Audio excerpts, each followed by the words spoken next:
What is up, everyone? Pyrox here, and I think it's time for some World of Tanks.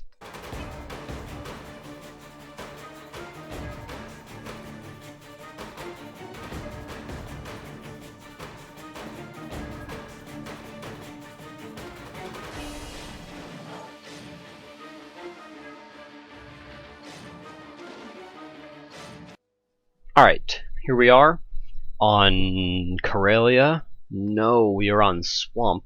It's kind of like Karelia. They both have that weird water thing in the middle, and it's both swampy. But anyway, I'm playing in my IS-6. I'm platooned with Angio and Whiskey. They're both playing in their FCMs. And so far, this looks like a pretty good matchup. We're on the top. There's no tier 9s, and very little other tier 8s, except for us. So cool. We're going to start by going up the sea line on Swamp. Yeah, yep, that's the name. And because I really never like going south. I only think you should go south if no one else goes south, because you get stuck behind those buildings down there, like J8, because of all the TDs camping on the ridge and the tanks poking over with their gun depression at H5. So you can't really go anywhere, and it's just kind of a standstill down there. Because every time I spawn on the other flag, and I camp on that hill at J3, or go to that place at H5, their team never does anything. They just kind of sit there and get shot at, and then eventually die. So that's why I hate going down there. But me, Angio, and Whiskey are just gonna put in some poking shots for now, as this SU-100Y decides to ram us up the butt, and, you know, just, I don't even know what he was thinking. He wanted to get in the party! Yay!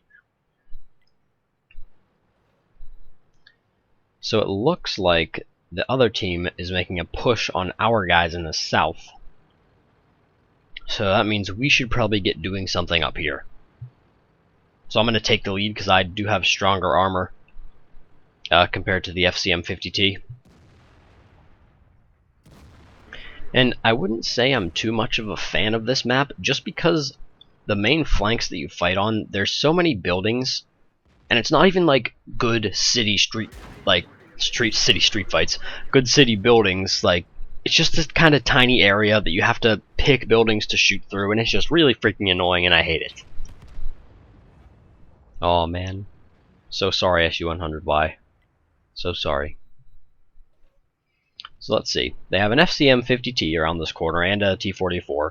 There's 2 of them and there's 3 of us, so we should probably get pushing on them, because we could definitely take them out pretty easily too. And this E8 with the derp gun will help us along. Won't you, buddy? He doesn't look too sure. Yep, there's the T-44. I'm not sure why I didn't take the lead on this one. I think it was because they said, do you want to push these guys? And they probably play a lot, so they knew what... play a lot together, so they knew what that meant, but I didn't really think they were going to. I think they were just talking about it, so then I'm like, oh, okay, we're pushing. Let's do this. I finish off the FCM, and Whiskey's gonna go around and take out that T-44. The E8 is still following us along, hoping to help at some point, but it just doesn't really work out for him in the end. So there's the IS-6 that shot me in the side earlier, and the AT-8 and the VK are still up here, so let's go get some damage, shall we? Now up here is the perfect example of why you don't rush your shots ever. I mean, unless you're on the move and blah blah blah, or something like that, but yeah, see, I was like, didn't fully aim, so I missed. I could have had 390 damage there. Could have had another 390 damage there if I had waited for the IS-6 to drive onto the other side of the building. But I didn't, and rushed my shot, so I didn't get enough damage. Well, more damage than I have. And then I bounced off the stupid IS-6's side armor. But my side armor's awesome, but other IS-6's side armor, stupid. Stupid armor. You know, I just kind of feel bad for shooting at tier 6s in tier 8 premium tanks sometimes, like the IS-6. Or just tier 8s in general that are strong and they can't pen. Like the Tiger 2 and the IS-3. It's just kind of overkill. So me, Angio, and Whiskey are deciding if we want to go over the bridge, but probably not because our South lost, and literally everyone else on our team is following us around like lost puppies. There's this T-25/2, the E8, the KV-1S, the T-34, and like we're all kind of in this tiny little group, and they've just been following us around this entire game. But there's a new leader that stepped up to the plate. The KV-1S. He decided that he's going to go over that bridge. And everyone else that's been following us are going to go, oh, he's going over the bridge. We should follow him. Yeah, guys, follow him. Go. Yep, there they go. Bye, guys. It was nice having you follow us around. So while they're going off in their magical, mystical land of adventures, we are going to go back and try to defend the base. Angio is going to take a place up on top of the ridge right there. Pretty good spot. So we decide we're going to come over with him just to see if we can get any shots off here. And hopefully there are some for us. We're just blind shotting the typical camping spots at the moment. So I know, oh, people sit on the left side of that rock, yes? Right side maybe? Yeah, let's shoot there. And the Borsig says, nice blind shot. Apparently, one of us hit him with one of those shots. I mean, maybe if you weren't camping in such a typical TD location, you wouldn't have been shot at by 3 experienced players who know where TDs camp. Just saying. Just saying. So there's a KV-1S looking nice and juicy. I'm going to pull forward, try to shoot him, but thanks for scaring him away, Whiskey.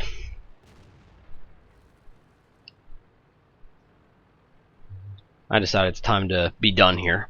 And I'm going to head around the bend because the ISU and the Ferdinand are pretty much going to be over there soon.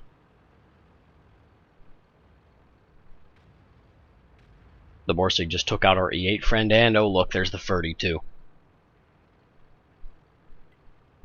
So at least it's tied, and we still have most of our health left. That Hummel though, he's like, I will shotgun these TDs. Since the Hummel obviously failed at his quest to blow up the TDs from point blank range, I'm going to load some APCR shells and see what I can do about these guys. Because I'm never penning the Ferdinand with AP from the front. So there, I got one shot in on him, and I really want to get out of the open here. This is just like the death sector right now. I finish him off, but I need to get into cover. Thankfully, the GW Tiger P shot something else, and the M44 missed me. So sweet. Now, I'm probably going to have to take a shot by this Ferdinand in order to kill him, but I think that's okay. There's not really much on the enemy team that can do too much damage to me except Artie. And, you know, that's Artie, so But I tried to expose as little of myself as possible. Maybe he'd bounce, but he doesn't. That's okay, I'll just pull around and shoot his lower plate. With APCR, that's a definite pen.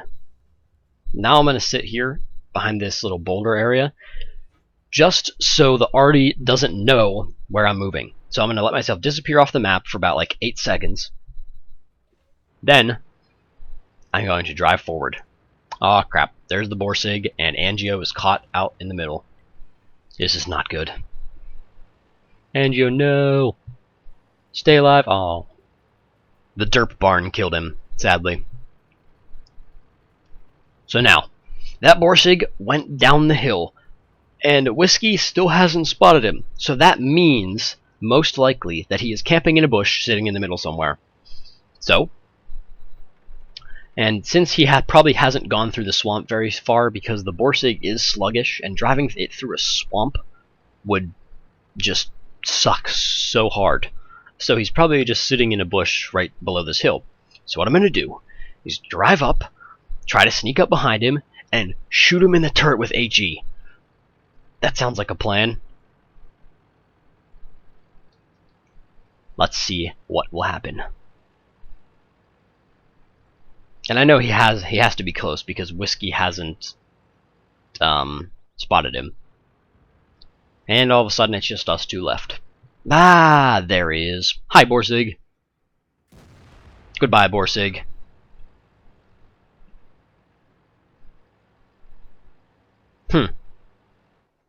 Nice one, pussy. Thanks, dude. Because apparently, you know, even though I decided that I can't kill him with my max roll on my AP shell and I have to sneak up on a TD and a heavy tank, what do I know? It's much harder to camp in a bush and do nothing. So, I mean, he's probably right. But anyway, let's see if we can find that KV-1S. Oh, he's over there by Whiskey. So that means the derp barn is somewhere around here. Nope. Ah, yes, there he is. Haha, gotcha.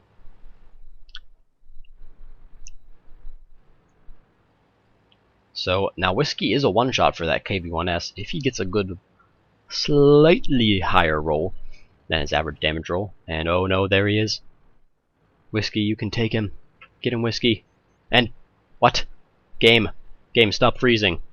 Oh, okay, there. And it's back. Spoiler alert, Whiskey kills the KV-1S. So where'd this SU-100Y go then? It doesn't look like he's out here, but he could still be on the very other side of that rock. And I didn't poke out far enough to see him. Now where did he go? I'm kind of scared of him because he can do a lot of damage if he's shooting premium. Oh, there he is.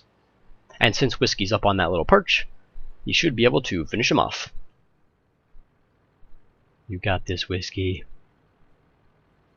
You got this. Whiskey's climbing the hill, trying to get a shot in.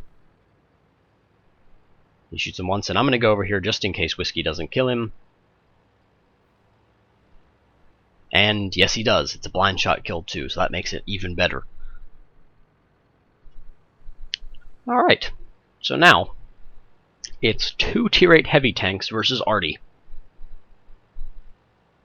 I mean, this could go badly. The GW Tiger P can one-shot me, and also Whiskey. The M44 could probably one-shot Whiskey. So, oh, and we get a camper win. We camped, guys! Yeah! Woo! We did a lot of camping this game. I mean, I'm kind of ashamed, to be honest.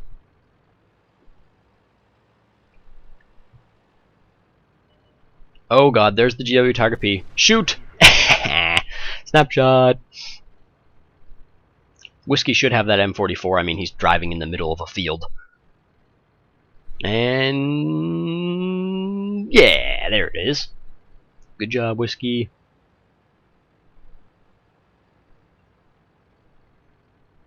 Alright, now where's this GW Tiger? Come on, show yourself. Oh! He showed himself. And kill. Yes! So, I'd say that was a pretty good game, despite, you know, all the camping that we did. But, yeah. Let's take a look at the after battle report. So, we got 6,647 damage between the platoon. We also got 11 kills. So, if there was like an almost crucial contribution medal, I'd probably have like 20 of those by now. Because 11 kills is apparently the sweet spot. It's really hard to get that 12th one. But anyways, if you've enjoyed, leave a like, subscribe, and I'll see you next time.